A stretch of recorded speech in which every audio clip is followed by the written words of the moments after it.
Captain Sarah Chun had seen many strange things during her 5 years, serving aboard the exploration vessel Horizon's Edge.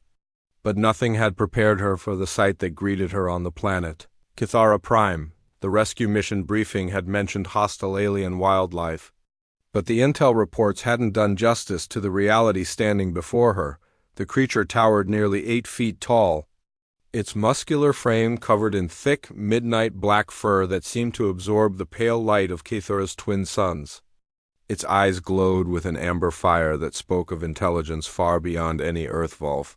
And when it opened its massive jaws, rows of razor-sharp teeth gleamed like polished ivory.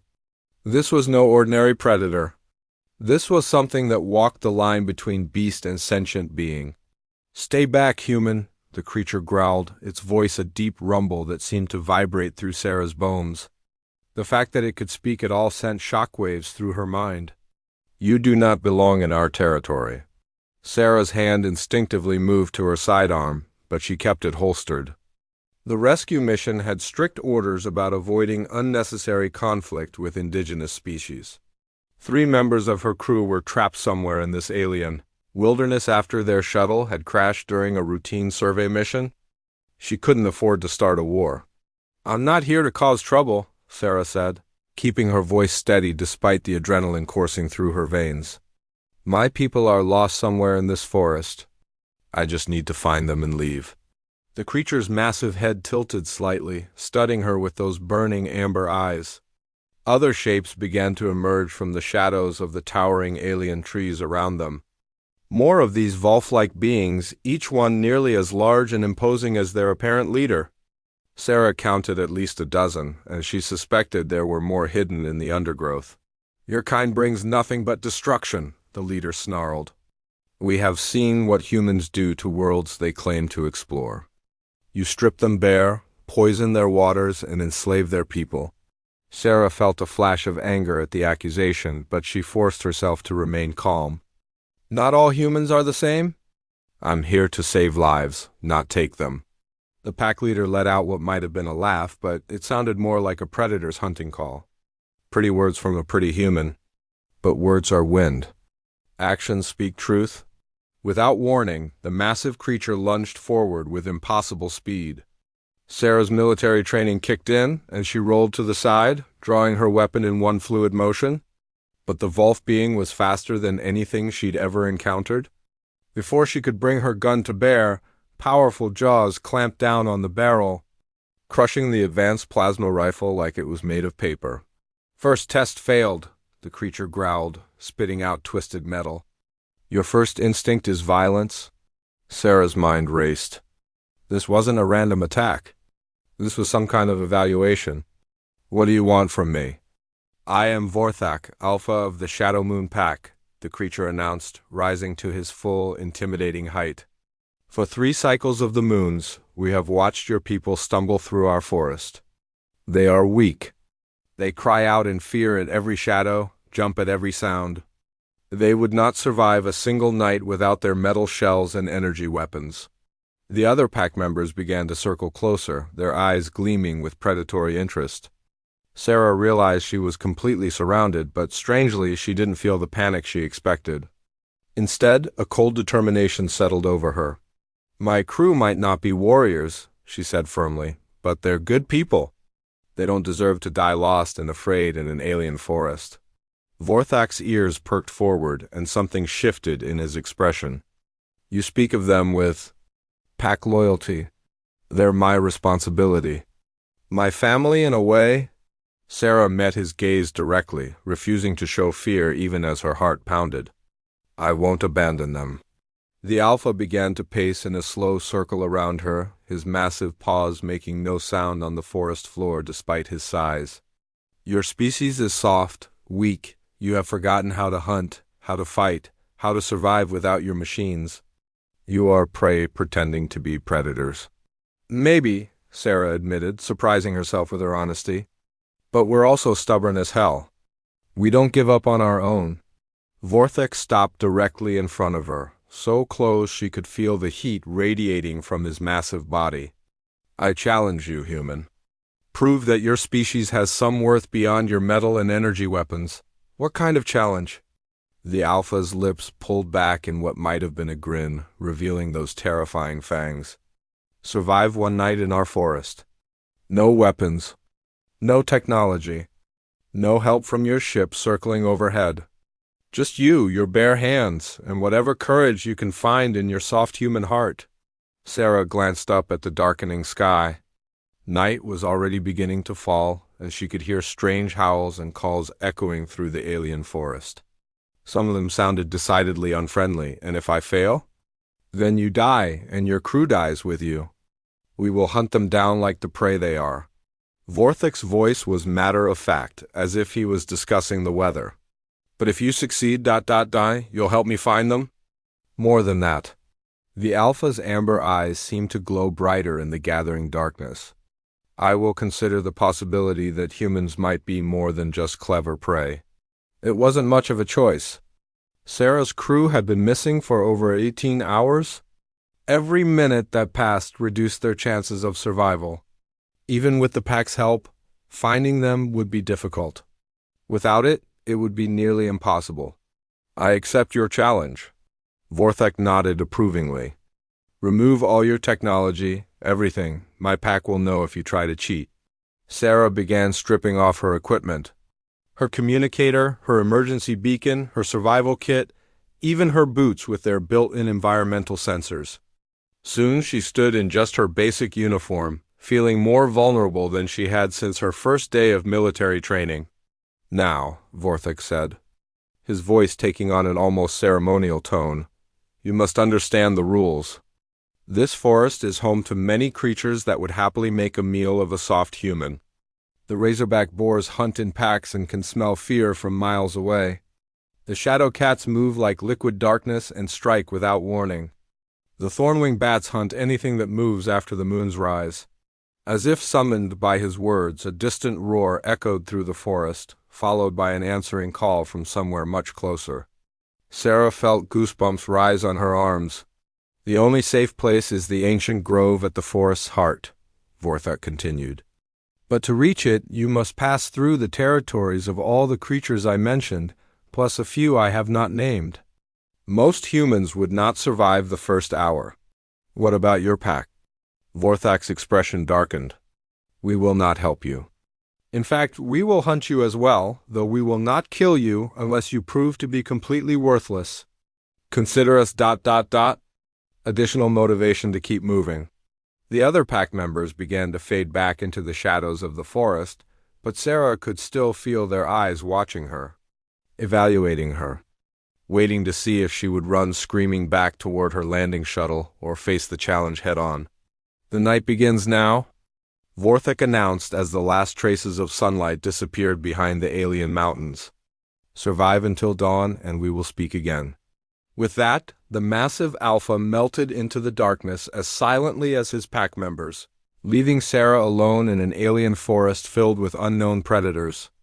The sounds of the night creatures grew louder, and somewhere in the distance, she heard what sounded like her name being called. But it was too distorted to be sure, and it could easily be her imagination or some alien creature mimicking human speech to lure prey. Sarah took a deep breath and began to move. She had no weapons, no technology, and no backup. Just her training, her determination, and the knowledge that 3 good people were counting on her to succeed. She had faced impossible odds before, but never quite like this. As she picked her way carefully through the undergrowth, trying to make as little noise as possible, she couldn't shake the feeling that this challenge was about more than just proving human worth. There had been something in Vorthak's amber eyes, something that suggested this test might determine far more than just the fate of her crew. The first hour passed without incident, but Sarah knew that was probably just the calm before the storm. In the distance, she could hear howls and snarls that spoke of things hunting in the darkness. She was about to become prey in an alien ecosystem where she didn't know the rules, but she was also about to discover just how much fight a determined human could bring to bear when everything they cared about was on the line. Sarah had been moving through the alien forest for 3 hours when she heard the first real sign of danger. The sound came from behind her, a low, snuffling noise followed by the crack of breaking branches. Something large was following her trail, and it wasn't being subtle about it. Her bare feet had adapted somewhat to the strange, spongy ground cover, though she'd collected several small cuts from hidden thorns and sharp rocks. The forest floor was unlike anything on Earth, covered in a phosphorescent moss that provided just enough light to see by, but also made her feel like a glowing target for any predator with decent night vision. The snuffling sound came again, closer this time. Sarah pressed herself against the trunk of one of the massive alien trees and tried to control her breathing. Through the undergrowth, she caught a glimpse of her pursuer and her blood ran cold. The creature was roughly the size of a rhinoceros, but built more like a giant wild boar. Its hide looked like it was made of overlapping armor plates, and razor-sharp spines ran along its back from nose to tail. Twin tusks curved up from its lower jaw, each one as long as Sarah's arm and wickedly sharp. This had to be one of the razorback boars Vorthak had warned her about. The beast's small, red eyes swept the forest as it tested the air with its massive snout. Sarah realized with growing horror that it was following her scent trail. All those cuts on her feet had been leaving a trail of human blood for any predator to follow. She needed to move, but the creature was between her and the direction she'd been traveling. Going around would take time she didn't have, and she had no weapons to defend herself with. Sarah's military training had covered wilderness survival, but not alien wilderness survival. Earth rules didn't necessarily apply here. The razorback boar let out a grunt of satisfaction as it picked up her scent more strongly. Its massive head swung in her direction, and those red eyes locked onto her position. For a moment, predator and prey stared at each other across 20 feet of alien forest. Then the beast charged. Sarah threw herself to the side as half a ton of armored fury crashed through the space where she'd been standing. The creature's momentum carried it past her, but it wheeled around with surprising agility for something so large. Sarah scrambled to her feet and ran. The forest became a nightmare blur of glowing moss, twisted branches, and the thunderous sound of the razorback boar crashing through the undergrowth behind her.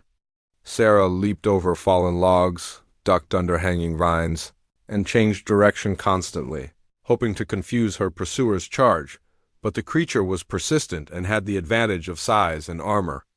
Where Sarah had to dodge around obstacles, the boar simply smashed through them. She could hear it getting closer with each passing second. Desperation drove Sarah to take a risk. She spotted one of the alien trees with branches low enough to reach and made a flying leap for the lowest one. Her fingers barely caught the strange, bark-like surface, and for a terrifying moment she thought she would fall. But her grip held, and she hauled herself up just as the razorback boar thundered past below.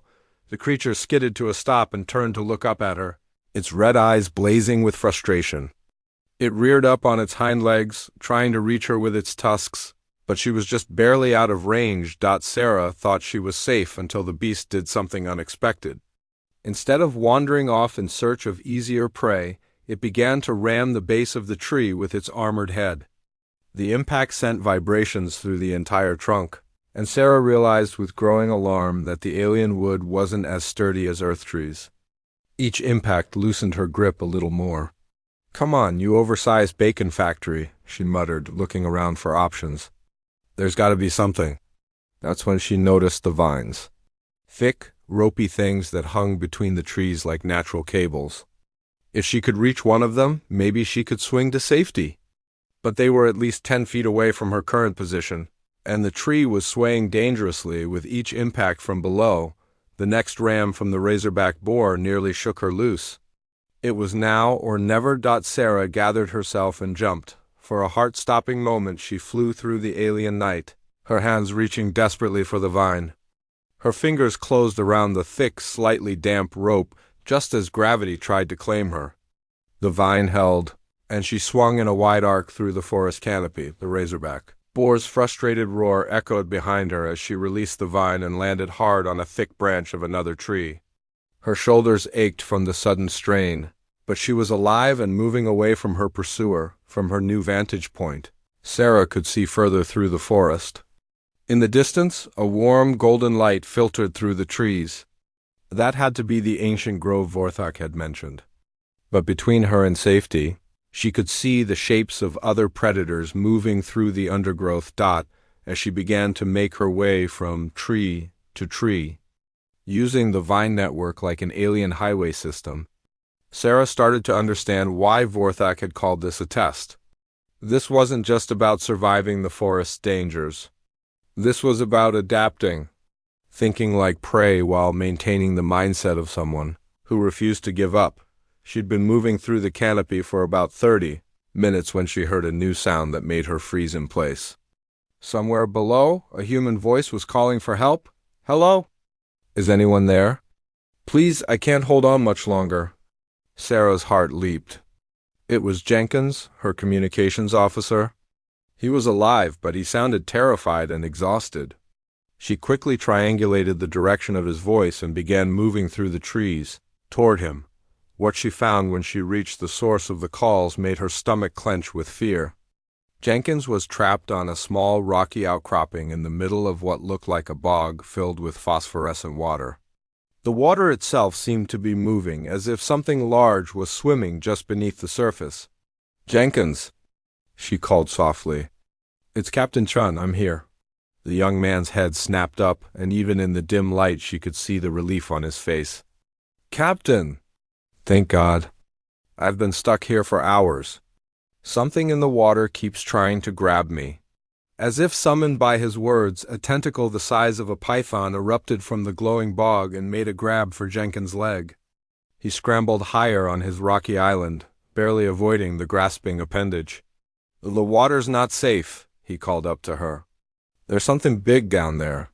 Maybe several somethings." Sarah studied the situation.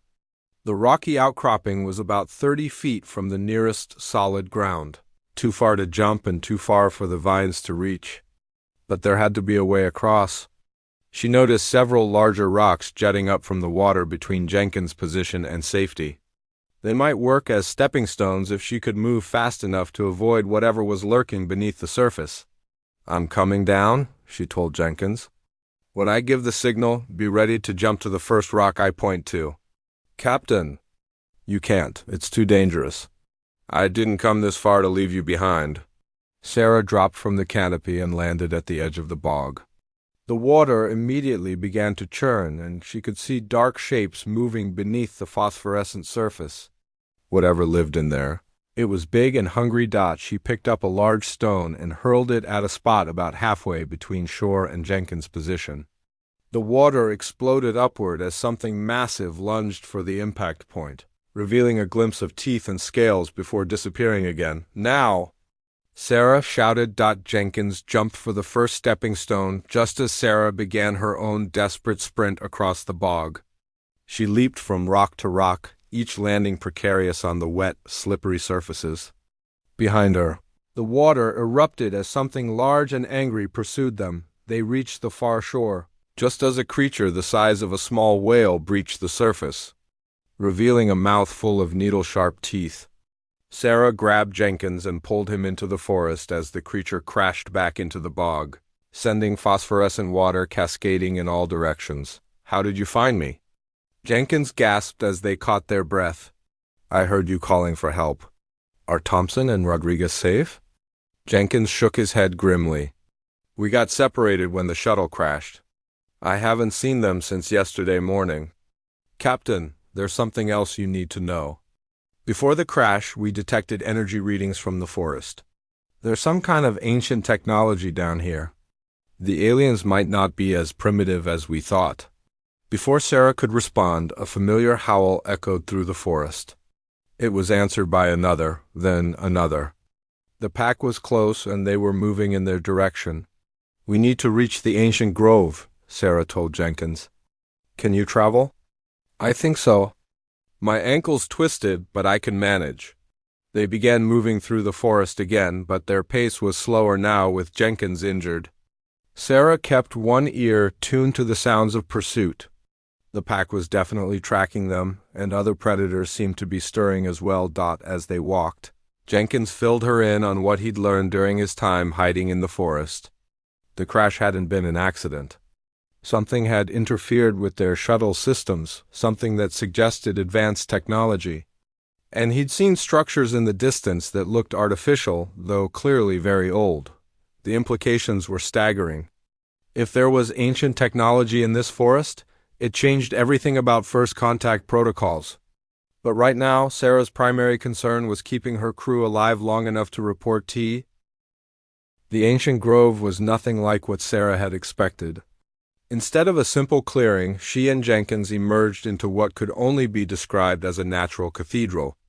Massive trees formed living pillars that reached impossibly high into the night sky, their branches weaving together to create a canopy that glowed with soft, golden light.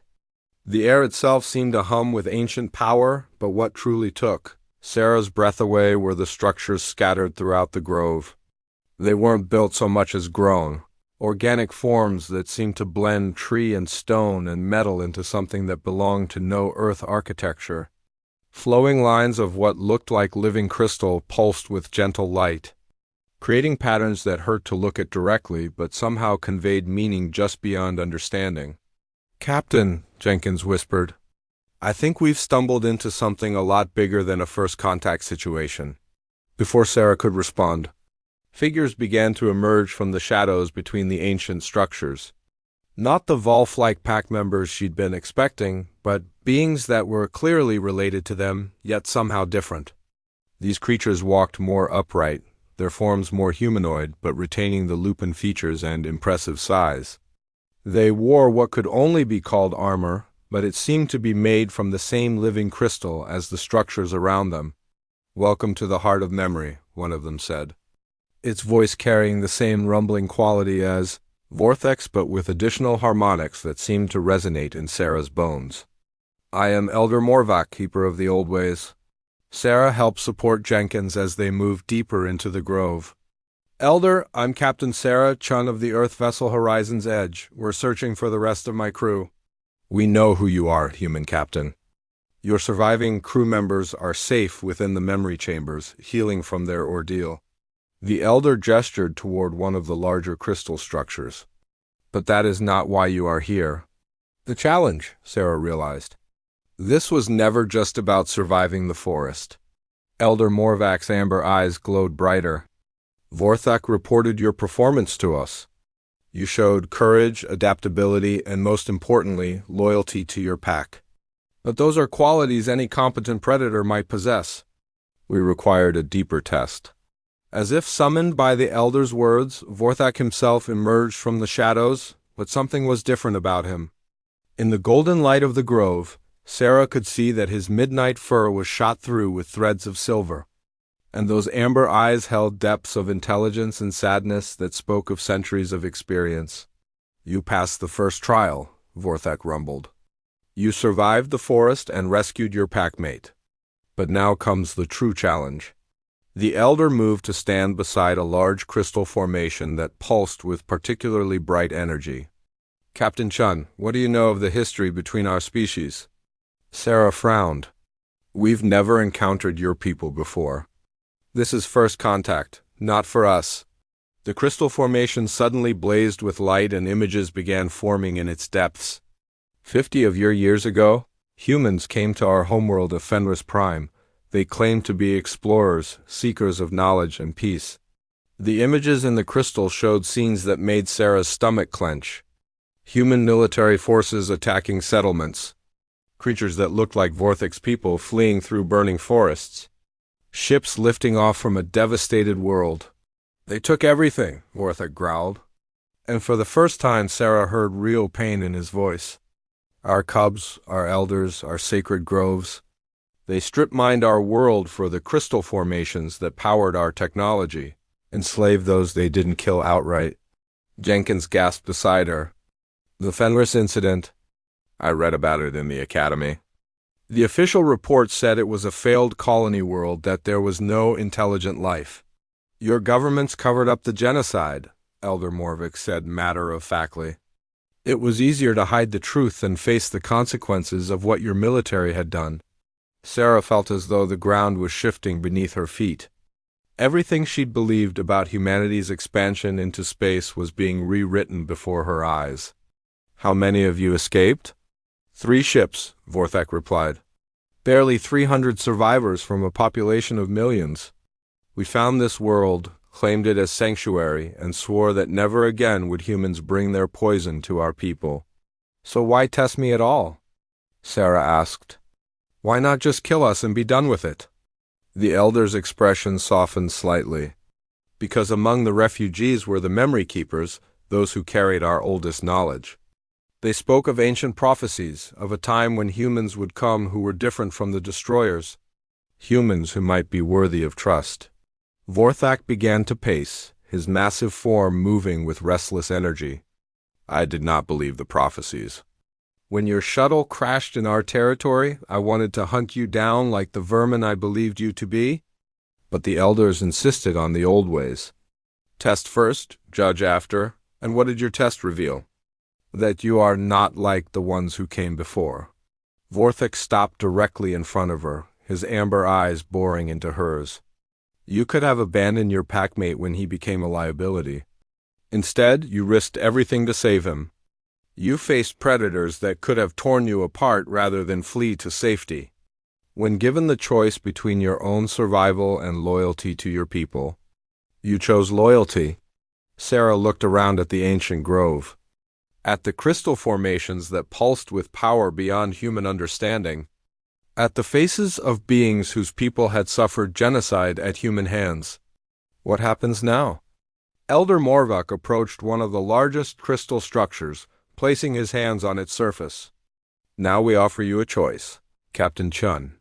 The same choice we have offered to every human who has found their way to our sanctuary over the past 50 years. Others have been here. 17 over the decades. Explorers, researchers, military scouts. All faced the same trials you have endured.